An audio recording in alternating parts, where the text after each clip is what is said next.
the start of your broadcasting career. I know you started in local BBC radio. That's right. I was wondering if you could tell me a little bit about that, please. Yeah, it was at BBC Radio London, and it was back in the late 60s.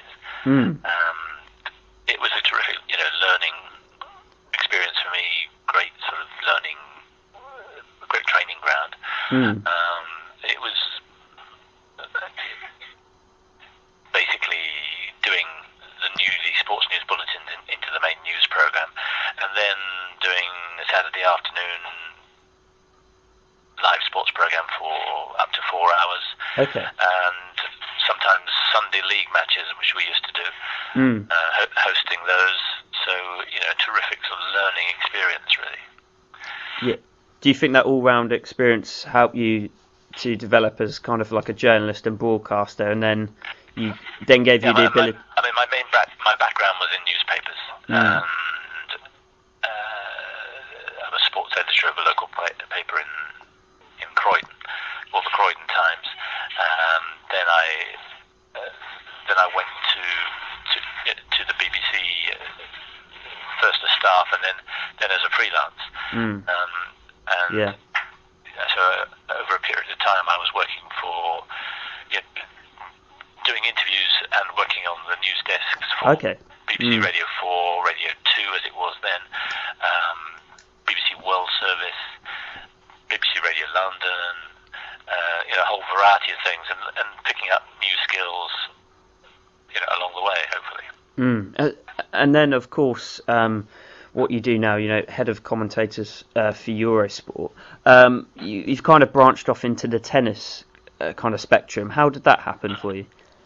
Yeah, interesting. I mean, I started the first commentary I did was actually in figure skating for ITV. I was working with them, and they got a contract, and I quite liked the idea of doing it, and it was a great chance for me. But my sporting background was in cricket, and when Sky started, I began their cricket coverage, began hosting it and commentating.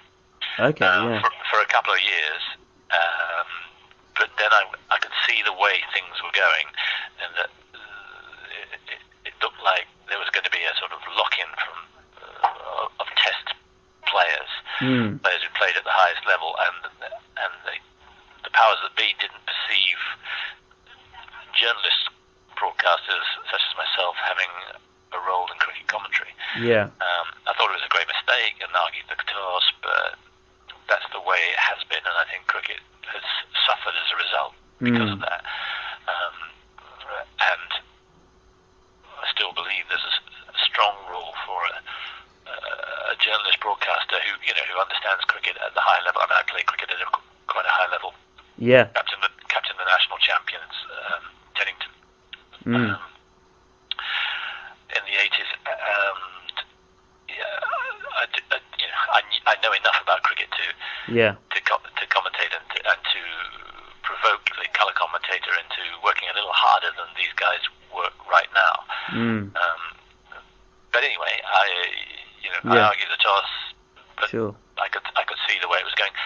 And meanwhile, Channel 4, I was doing quite a lot of work for Channel 4. He started doing the Davis Cup, and I went down to Australia for Davis Cup finals. I went to Sweden and realised that tennis actually was a fantastic sport to commentate on. I see it as a cross between chess and boxing. It's a fantastic. I think it's the best sport to commentate on, and I've got no regrets. But my background was in cricket, so I had to learn tennis along the way.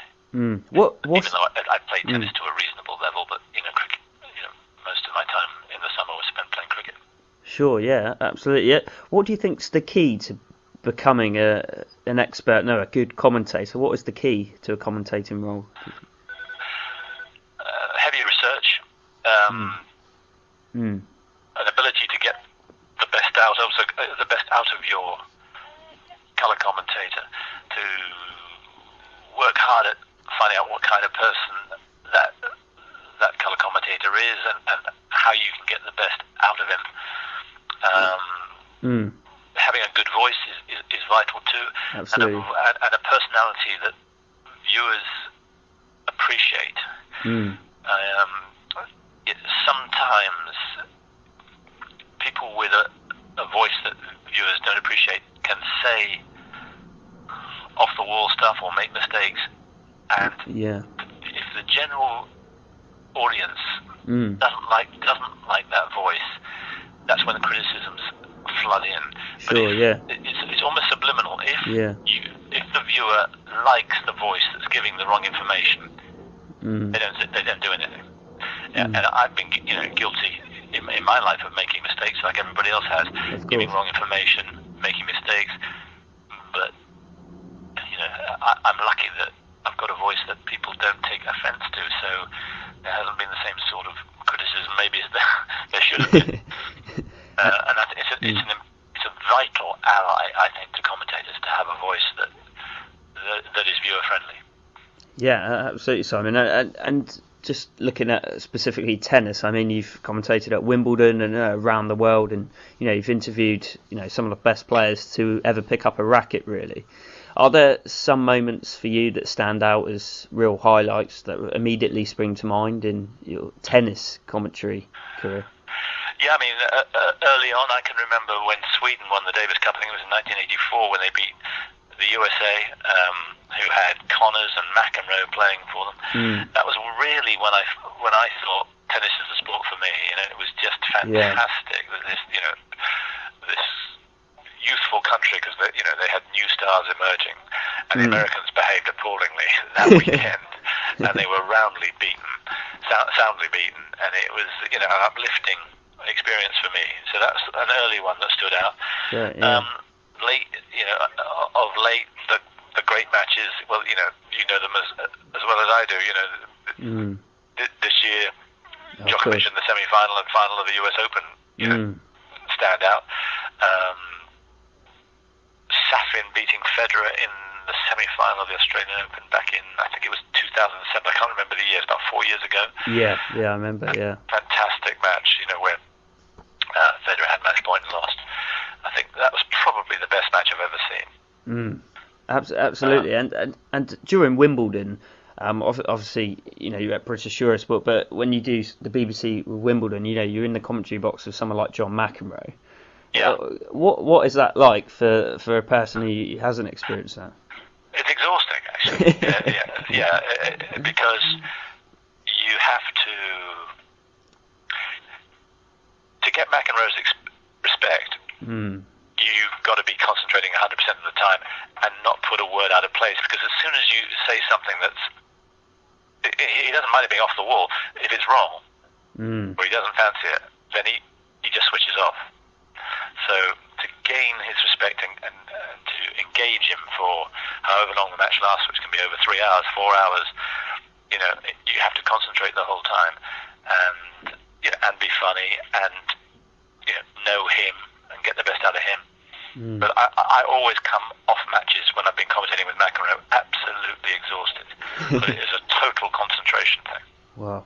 Yeah, and just a couple more questions, Simon. On your Eurosport blog, obviously you comment on tennis. A recent article by you was talking about Djokovic and that he's one of the best, if not the best player you've ever seen.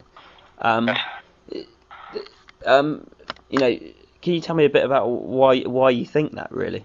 Okay, it's a tricky one, and it's subjective, obviously, to a large degree.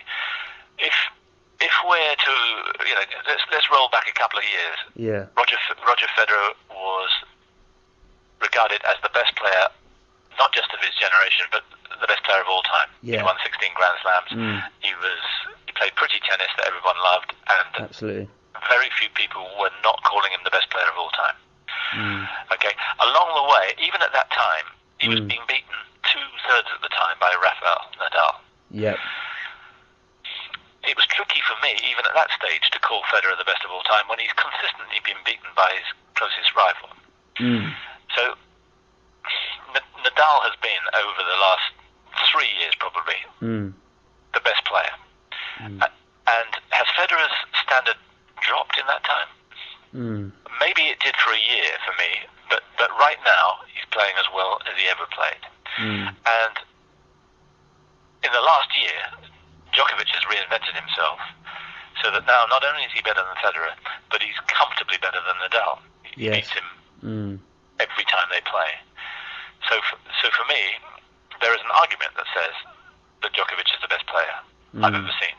To mark him down as the greatest player of all time, he's got to win several more Grand Slams. Next year and the year after and the year after that. But